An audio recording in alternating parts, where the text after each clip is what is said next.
Sa ibang balita, 4 nang nasawi sa pagguho sa isang landfill sa Cebu City. Mahigit 30 pa rin ang pinaghahanap. Ang ilang kaanak nila nais ng pabilisin ng search and rescue operation. Mula sa Cebu City, nakatutok live si Alan Domingo ng GMA Regional TV. Alan. Yes, Ivan, 3 araw mula na mangyari ang landslide sa isang pribadong landfill dito sa Cebu City, nanawagan ang magkaanak ng mga taong nasa loob pa rin sa gumuhong istruktura na mapadali ang rescue operation.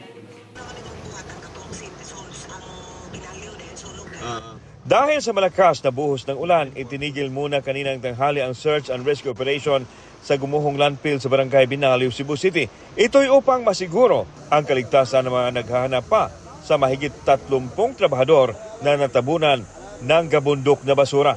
Pero para sa mga pamilya ng mga biktima, mahalaga ang bawat segundo, kaya nanawagan silang ituloy at gawing puspusan ang search and rescue operation. Si Mercy Lopez, 2 pamangkin ang natabunan. Ang babaeng pamangkin niya, wala ng buhay nang ma-retrieve. Hinahanap naman ang kanyang lalaking pamangkin. Hustisya gud aning nga intaw nga kalas.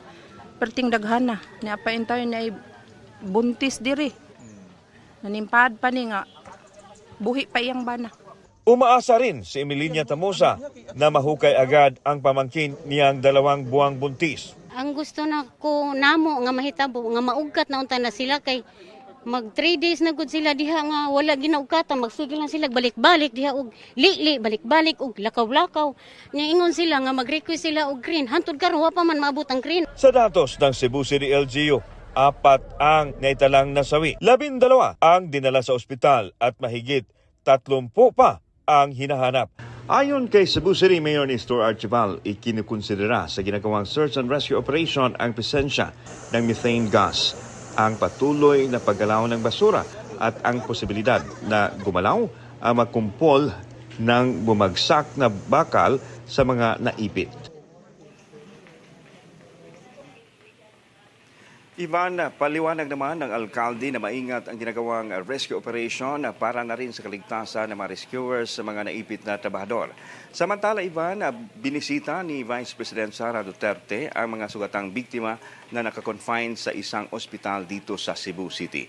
At yan ang latest mula dito sa Cebu City. Balik sa iyo, Ivan.